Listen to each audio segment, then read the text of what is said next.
আসসালামু আলাইকুম রহমতুল্লাহ। সম্মানিত শায়েখ, আমি মাহমুদা আমেরিকা থেকে বলছি।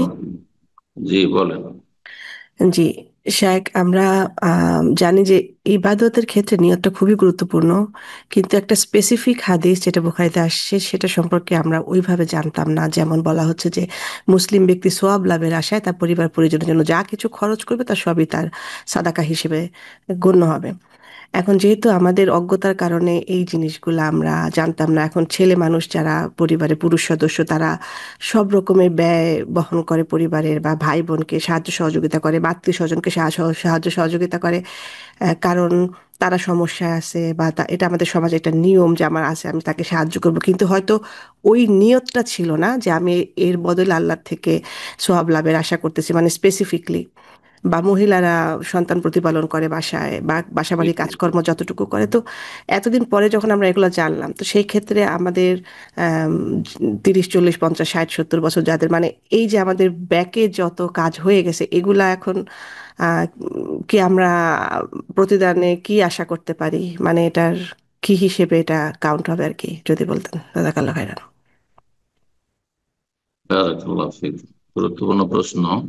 জি, দেখেন, যে কোনো ভালো কাজের ক্ষেত্রে রাসূলুল্লাহ সাল্লাল্লাহু আলাইহি ওয়াসাল্লাম বলেছেন ইহতিসাবের কথা। ইহতিসাব মানে নেকির আশা রাখা। নেকির আশা রাখা। যদি নেকির আশা না থাকে আর কল্যাণমূলক কাজ করে মানবতার কারণে, মায়া মমতার কারণে, বংশীয় সম্পর্কের কারণে, আহ, ইত্যাদি ইত্যাদি, তাহলে আসল যে কাজটি, ভালো কাজটি, সেটির সওয়াব পাবে, সর্বনিম্ন একটা সাদাকার সওয়াব পাবে। কিন্তু সাদাকার সওয়াব তো একটি স্তরে নেই। একটি সাদাকা 1 থেকে 10 হয়, 10 থেকে 100 হয়, 100 থেকে 700 হয়, 700-র পরে আল্লাহ ইউদাইফু লিমান ইয়াশা ওয়াল্লাহু ওয়াসিউন আলিম। আল্লাহ কোরআনে ইরশাদ করেছেন, তারপরে আল্লাহ বহুগুণে বর্ধিত করতে পারেন। এবং আল্লাহ হচ্ছেন প্রাচুর্যময়, আল্লাহ হচ্ছেন সর্বজ্ঞ। তো এই যে অতিরিক্ত নেকিগুলো হয়তো, সেই নেকিগুলি কমে যাবে। সর্বনিম্ন সাদাকার নেকি পাবে। এখন কতটা পাবে, সবাই একই স্তরের নয়। কোন পরিস্থিতিতে খরচ করেছে, সংকটের সময় খরচ করেছে, নাকি অভাব ছিল না সেজন্য খরচ করেছে, তারপর খরচ করতে গিয়ে আবার অপচয় করে আরেক গুনাহ করেছে, নাকি না কৃপণতা অবলম্বন করেছে, আছে তারপরও কৃপণতা করেছে, মধ্যম পন্থা অবলম্বন করেছে কিনা, বিভিন্ন দিক রয়েছে এই সবগুলির। তো সব দিক মিলিয়ে মানুষের নেকি এক থেকে নিয়ে আপনার সেটা কয়েক শত, যেটা বললাম যে হতে পারে, বহু গুণে আল্লাহ বর্ধিত করতে পারেনি, কিন্তু সবাই একই স্তরের নয় যে কোনো ইবাদতের ক্ষেত্রে।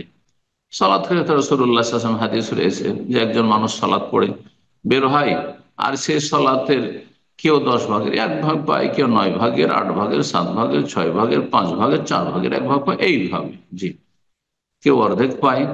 আর অল্প মানুষ আছে যারা আহ পূর্ণ নেকি পায়। আহ, আল্লাহ রাব্বুল আলামিন যে পূর্ণ ওয়াদা করে, সেই পূর্ণ নেকি পায়। আর যার কোয়ালিটি যত ভালো তত বেশি ভালো। এই জন্য একটি বিষয় মনে রাখবেন যে দিনের জ্ঞান থাকার অত্যন্ত বেশি গুরুত্ব রয়েছে। এই আপনি চিন্তা করুন যে এখন আমরা জানতে পেরেছি মানে এখন আমরা দিন সম্পর্কে এই জ্ঞানটা পেয়েছি। এই যে এলমের গুরুত্ব, এলমের গুরুত্ব আমলের চাইতে বেশি। আগে এলম, তারপরে আমল, তারপরে আপনার ফরজ সম্পর্কে এলমের পরেও নফল সুন্নতের জ্ঞান অর্জন করা, নফল সুন্নত আমল করা। নফল সুন্নত আমলের চাইতে নফল সুন্নত এলম হাসিল করার নাকি অনেক বেশি।